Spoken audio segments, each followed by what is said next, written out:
Hi, and welcome to another episode of Spinster Stories, where I spin yarn and tell spooky stories. Today's story is going to be taking us all the way to Palm Beach, Florida. We're going to be going over the Camille Balla case. Camille murdered her mother.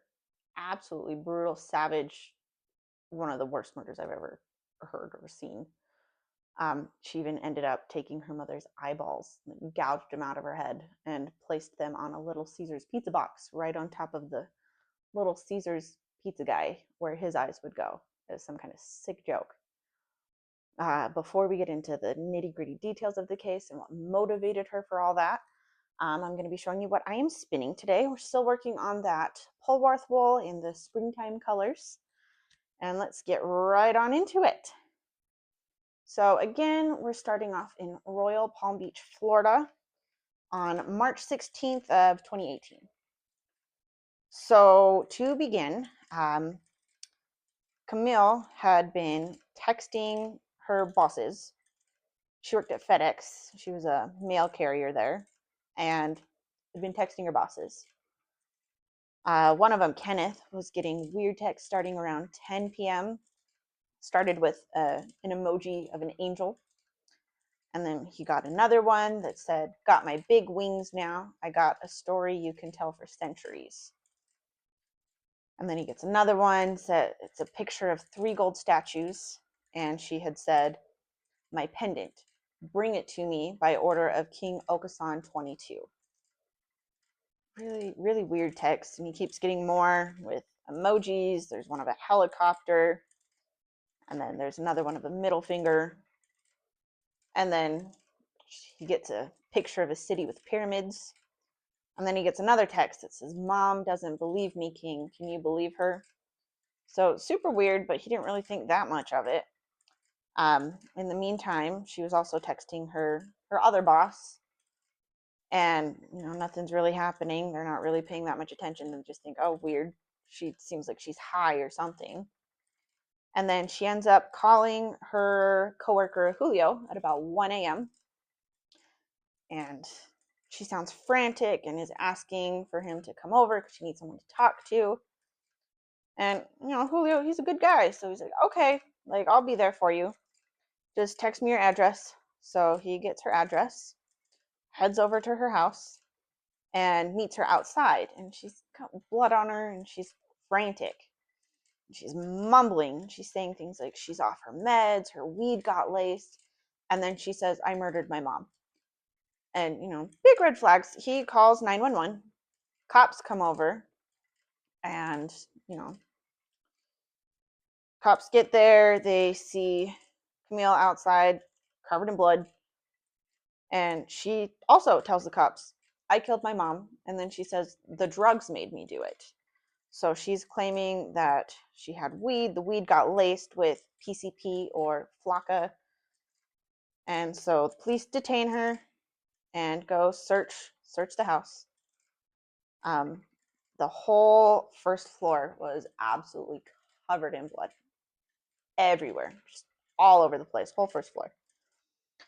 And the cops get into the garage where they found, where it all went down. Her mother was found in the garage on the floor. Her body was mutilated beyond recognition, like absolutely destroyed. Her face was all smashed in. Her forehead had been sliced open, and her forehead had been peeled down to reveal the skull underneath. A wide, deep cut all down her chest, and then another large cut on her right arm. And then she also had a huge cut in her pubic area, and her face was just smashed to smithereens. Her skull was completely fractured. They also ended up finding marijuana shoved into her brain. Like they found marijuana in her brain. Absolutely brutal.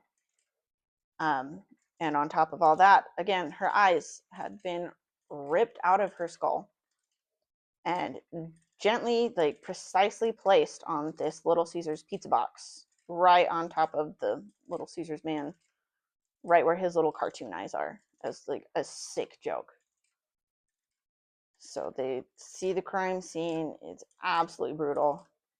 In the meantime, Camille is just losing it, hysterical outside, yelling things like, I was weak, I killed her, the drugs made me do it. And then she was just repeating, I'm the devil, I'm the devil, I'm the devil, over and over and over. So, like, clearly something was up. So the cops sent her to the hospital to get medically checked out. And she continued having her little breakdown, saying things like, I'm the devil came, the devil made me do it, the drugs made me do it, I'm so sorry, mom, she was innocent, I killed her, I killed her, I killed my mom. Just absolutely going off. They drug tested her, and they didn't find any PCP or any flocka, but they did find, THC and some amphetamines. Um, in the meantime, they did interviews with neighbors, and one of the neighbors says that, she noticed that they were kind of having issues. The mom was a little nervous around her. And she said that Camille had mentioned having issues with Flocka and that she tried it and would just sprinkle it on a cigarette. So she admitted to doing it, but we're not sure this night if she actually did or she didn't, because the tests didn't show anything proving one way or the other that she did or didn't. She also, her mother had a coworker who also told the police that Camille and her mom were, they had kind of a strained relationship lately. They were having issues because of Camille's drug problem. And, she said that her mother was scared to come home and didn't want to be around her. And I can see why this happened. So sad. The police reports did say that, after the medical examiner looked at her mother, they found that the cause of death was blunt force head trauma and strangulation. So all the other things were just extra, just to be, just to be violent. It's a hard story to cover. Like, I'm really close with my mother, so I could never imagine, doing anything like that. Like, I don't understand how you can want to hurt your own mother like that. So Camille was booked on first-degree murder charges and has been serving time. And 6 years later, she ended up pleading guilty to manslaughter with a weapon and was sentenced to 15 years with credit for time served. That brings us to the end of today's story. If you have any suggestions on future stories you would like me to cover, or if you have your own spooky stories you would like me to share, go ahead and send them in to me. And we'll see you next time on Spinster Stories.